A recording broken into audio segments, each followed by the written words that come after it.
મિત્રો, ગુજરાત ભારતનું એક મહત્વનું રાજ્ય છે જે તેની ભૌગોલિક વૈવિધ્યતા અને કૃષિ આધારિત અર્થતંત્ર માટે જાણીતું છે. ચોમાસાની ઋતુ ઉપર ખૂબ જ વધારે નિર્ભર રહે છે. ચોમાસું ગુજરાતના ખેડૂતો, અર્થતંત્ર અને પર્યાવરણ માટે જીવનદાયી સમાન છે. જો કે આબોહવા પરિવર્તન, અનિયમિત વરસાદની પેટર્ન અને અન્ય પરિબળોને કારણે દુષ્કાળની સ્થિતિનો ખતરો હંમેશા ગુજરાત ઉપર રહે છે.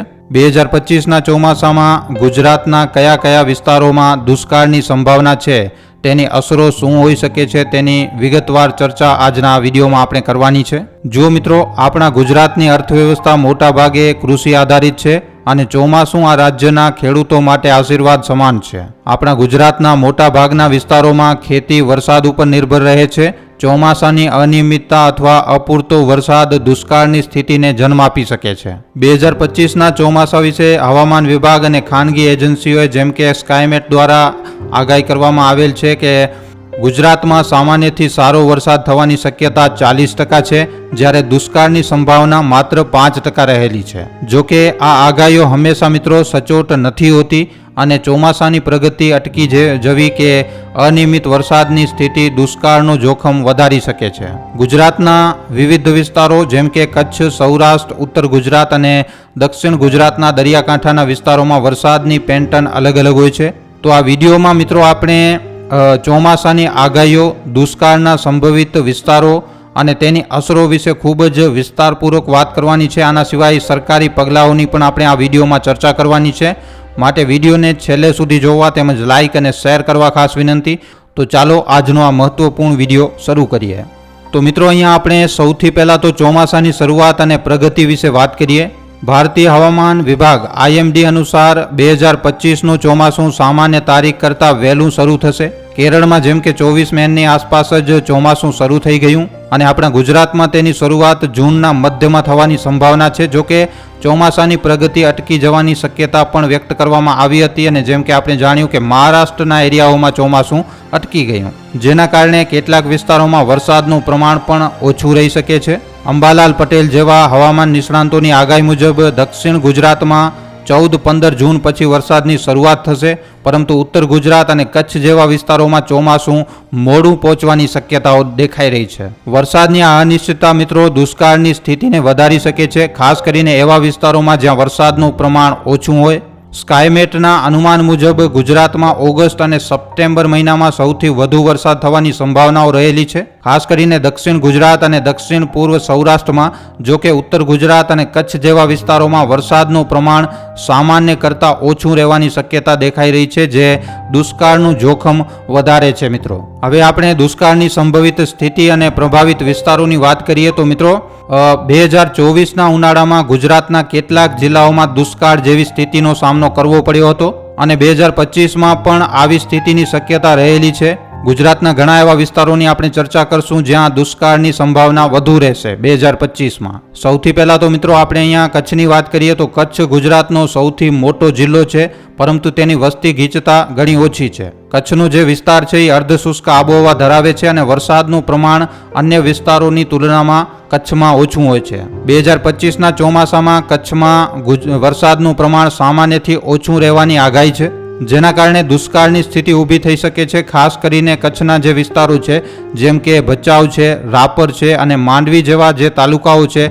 અહીંયા પાણીની અછત અને ખેતીને નુકસાન થવાની સંભાવનાઓ 2025માં રહેલી છે. ઉત્તર ગુજરાતની વાત કરવામાં આવે તો ઉત્તર ગુજરાતના જિલ્લાઓ જેમ કે બનાસકાંઠા છે, પાટણ છે અને મહેસાણા સાઈડના જે વિસ્તારો છે, ચોમાસાનો વરસાદ અહીંયા અનિયમિત હોય છે. આ વિસ્તારોમાં સિંચાઈની સુવિધાઓ ઘણી મર્યાદિત છે અને ખેતી મોટા ભાગે વરસાદ ઉપર જ નિર્ભર રહે છે. જો ચોમાસું મોડું આવે અથવા વરસાદનું પ્રમાણ ઓછું રહે તો આ જિલ્લાઓમાં દુષ્કાળની સ્થિતિ ઊભી થઈ શકે છે. 2024માં આ વિસ્તારોમાં મિત્રો દુષ્કાળ જેવી સ્થિતિ જોવા મળી હતી અને 2025માં પણ આ જોખમ રહેલું છે. સૌરાષ્ટ્રની વાત કરવામાં આવે તો સૌરાષ્ટ્રના કેટલાક જિલ્લાઓ જેમ કે રાજકોટ છે, જામનગર છે અને સુરેન્દ્રનગર જે જિલ્લો છે, આ જિલ્લાઓમાં વરસાદનું પ્રમાણ સામાન્યથી ઓછું રહેવાની શક્યતા છે. આ વિસ્તારોમાં ખેતી અને પશુપાલન મુખ્ય આજીવિકા છે અને ઓછો વરસાદ આ વિસ્તારોના ખેડૂતો માટે નુકસાનકારક સાબિત થઈ શકે છે. ખાસ કરીને સુરેન્દ્રનગરમાં ભૂગર્ભ જળ સ્તર જે છે એ ખૂબ જ વધારે નીચું છે, જે દુષ્કાળની સ્થિતિને વધુ ગંભીર બનાવી શકે છે. મધ્ય ગુજરાતની વાત કરવામાં આવે તો મધ્ય ગુજરાતના અમુક વિસ્તારો, મધ્ય ગુજરાતના જિલ્લાઓ જેમ કે અમદાવાદ અને ગાંધીનગરમાં પણ વરસાદનું પ્રમાણ ઓછું રહેવાની શક્યતાઓ દેખાઈ રહી છે. આ વિસ્તારોમાં શહેરીકરણ વધુ છે, પરંતુ ગ્રામીણ વિસ્તારોમાં ખેતી હજુ પણ મહત્વની છે. અહીંયા અપૂરતો વરસાદ આ વિસ્તારોમાં પાણીની અછત અને ખેતીના ઉત્પાદનમાં ઘટાડો લાવી શકે છે. દુષ્કાળની સ્થિતિ મિત્રો ઘણા પરિબળોના સંયોગોથી ઊભી થાય છે. 2025ના ચોમાસામાં ગુજરાતમાં દુષ્કાળની સંભાવનાઓને પ્રભાવિત કરે એવા પરિબળો વિશે આપણે વાત કરીએ તો અહીંયા સૌથી પહેલાં તો આબોહવા પરિવર્તન આવે છે. આબોહવા પરિવર્તનને કારણે વરસાદની પેટર્નમાં અનિશ્ચિતતા વધી છે. અલ નીનો અને લા નીના જેવા હવામાનની ઘટનાઓ ચોમાસાને પ્રભાવિત કરે છે અને 2025માં આવી ઘટનાઓની અસર મિત્રો દુષ્કાળના જોખમને વધારી શકે છે. ચોમાસાની અનિયમિત પ્રગતિ, 2025માં ચોમાસાની પ્રગતિ અટકી જવાની શક્યતા વ્યક્ત કરવામાં આવી હતી અને જેમ કે આપણે બધા જાણીએ છીએ કે ચોમાસું એક રીતે હમણાં અટકી ગયું છે. જો ચોમાસું મુંબઈથી આગળ ન વધે તો ઉત્તર ગુજરાત અને કચ્છ જેવા વિસ્તારોમાં વરસાદનું પ્રમાણ ખૂબ જ વધારે ઓછું રહી શકે છે. એના પછી ભૂગર્ભ જળ સ્તરનું ઘટતું સ્તર, ગુજરાતના ઘણા વિસ્તારોમાં ભૂગર્ભ જળ સ્તર નીચું જવા લાગ્યું છે. ખાસ કરીને કચ્છ અને સૌરાષ્ટ્રમાં આ પરિસ્થિતિ દુષ્કાળની અસરને વધુ ગંભીર બનાવે છે, કારણ કે સિંચાઈ માટે પાણીની ઉપલબ્ધતા ઘણી વધારે ઘટે છે મિત્રો. એના પછી અયોગ્ય પાણી વ્યવસ્થાપન, કેટલાક વિસ્તારોમાં પાણીના અયોગ્ય વ્યવસ્થાપન અને સિંચાઈની અપૂરતી સુવિધાઓ દુષ્કાળની સ્થિતિને વધારે છે. ખાસ કરીને ગ્રામીણ વિસ્તારોમાં જ્યાં નહેરો અને જળાશયોની સુવિધા મર્યાદિત છે, દુષ્કાળની અસરને વધુ ગંભીર ત્યાં હોઈ શકે છે. દુષ્કાળની સ્થિતિ ગુજરાતના અર્થતંત્ર, સમાજ અને પર્યાવરણ ઉપર ગંભીર અસરો કરી શકે છે. ગુજરાતમાં ખેતી ચોમાસા ઉપર નિર્ભર છે અને દુષ્કાળની સ્થિતિમાં ઘઉં, બાજરી, મગફળી અને કપાસ જેવા પાકોનું ઉત્પાદન ઘટી શકે છે. આનાથી ખેડૂતોની આવક ઘટશે અને ખાદ્ય સુરક્ષા ઉપર પણ મોટા પાયે અસર થશે. ઓછો વરસાદ પાણીની અછતને વધારશે, ખાસ કરીને ગ્રામીણ વિસ્તારોમાં. આનાથી પીવાના પાણીની સમસ્યા ઊભી થશે અને ભૂગર્ભ જળ સ્તર વધુ ઘટશે. સૌરાષ્ટ્ર અને કચ્છમાં પશુપાલન એક મહત્વની આજીવિકા છે મિત્રો. દુષ્કાળની સ્થિતિમાં ચારો અને પાણીની અછતને કારણે પશુઓનું સ્વાસ્થ્ય અને ઉત્પાદન ઘટશે. એના પછી આર્થિક અસર, દુષ્કાળની સ્થિતિ ગુજરાતના અર્થતંત્ર ઉપર નકારાત્મક અસર કરશે. કૃષિ ઉત્પાદનમાં ઘટાડો, ખાદ્ય પદાર્થોના ભાવમાં વધારો અને ગ્રામીણ વિસ્તારોમાં બેરોજગારી વધવાની શક્યતાઓ રહેશે. સામાજિક અસરની વાત કરીએ તો દુષ્કાળની સ્થિતિ ગ્રામીણ વિસ્તારોમાંથી શહેરો તરફ સ્થાનાંતરને વેગ આપી શકે છે. આનાથી શહેરી વિસ્તારોમાં ગીચતા વધશે અને સામાજિક અસમાનતા વધી શકે છે. ગુજરાત સરકાર અને કેન્દ્ર સરકારે દુષ્કાળનો સામનો કરવા માટે અનેક પગલાં લીધા છે, જે 2025માં પણ ચાલુ રહેવાની શક્યતા છે. સૌથી પહેલા સિંચાઈ સુવિધાઓનો વિસ્તાર, સરદાર સરોવર નર્મદા યોજના જેવી સિંચાઈ યોજનાઓ ગુજરાતના ઘણા વિસ્તારોમાં પાણી પૂરું પાડે છે. આ યોજનાને વધુ વિસ્તારોમાં વિસ્તારવાથી દુષ્કાળની અસરને ઘટાડી શકાય છે. પછી વોટર હાર્વેસ્ટિંગ, વરસાદી પાણીનો સંગ્રહ કરવા માટે ગુજરાત સરકારે વોટર હાર્વેસ્ટિંગ પ્રોજેક્ટ ઉપર ભાર મૂક્યો છે. આ યોજનાઓ ખાસ કરીને કચ્છ અને સૌરાષ્ટ્રમાં અસરકારક સાબિત થઈ શકે છે. ખેડૂતો માટે સહાય, દુષ્કાળની સ્થિતિમાં ખેડૂતોને આર્થિક સહાય, બીજ અને ખાતરની સબસિડી આપવામાં આવે છે.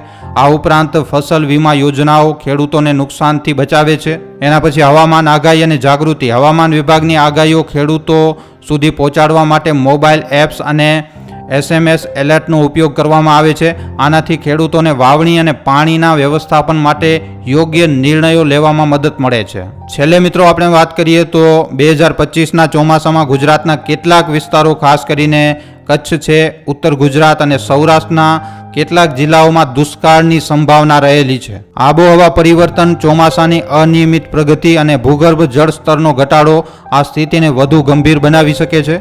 જો કે સરકારી યોજનાઓ, સિંચાઈ સુવિધાઓ અને વોટર હાર્વેસ્ટિંગ જેવા પગલાં દ્વારા દુષ્કાળની અસરને ઘટાડી શકાય છે. ખેડૂતો અને સરકારે સાથે મળીને કામ કરવું જરૂરી છે, જેથી ગુજરાતનું કૃષિ આધારિત અર્થતંત્ર સુરક્ષિત રહે. તો મિત્રો, આજના વિડીયો ઉપર તમારા શું અભિપ્રાય છે, તમારું શું કહેવું છે, નીચે કોમેન્ટ સેક્શનમાં લખીને જણાવવા ખાસ વિનંતી. તો આજના વિડીયોમાં આટલું જ.